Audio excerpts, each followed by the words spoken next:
I started the show by telling you about the crying prince who cried wolf. Time and again we have questioned the monarchy in England and how it's fooling the British people.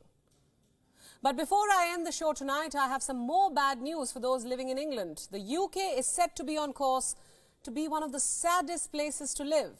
Stay with me and I'll tell you why. But I'll have to rewind a bit. This is a report from nearly a decade ago. It describes the United Kingdom as one of the best places to live and work. Its quality of life, education, sense of community, environment, healthcare services, all these made it a paradise for most. I'm not saying this. The Organization for Economic Cooperation and Development, or the OECD, said it. For years, the British have been perceived as excellent in communication, language, at times over-polite and discreet, friendly. Clean air and water was everywhere. Earlier, surveys showed that the British had faith in their public institutions, in their democracy, a fondness for their monarchy. People were content, satisfied. All this was recorded in surveys, but from decades ago. All in all, England was loved by tourists and immigrants for its happy, peace-loving environment. Cut to 2023, take a look at these scenes.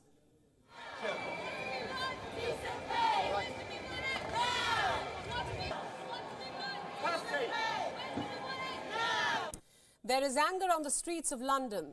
There is frustration, there is acrimony.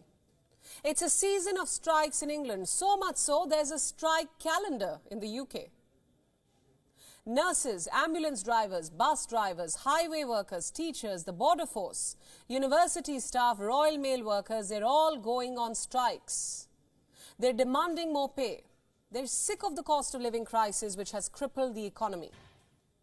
Remember, these services form the backbone of any country. They ensure smooth functioning during calm and chaos. Imagine if there is an emergency, a medical emergency, a natural disaster, an accident. What happens then? It's a scary thought. This cost of living crisis is creating friction not just between the government and trade unions, but also between couples. Take a look at this headline now. Divorce rates in the United Kingdom are set to hit a 50-year high. British couples are unhappy. In fact, this is the most unhappy they've ever been since records even began.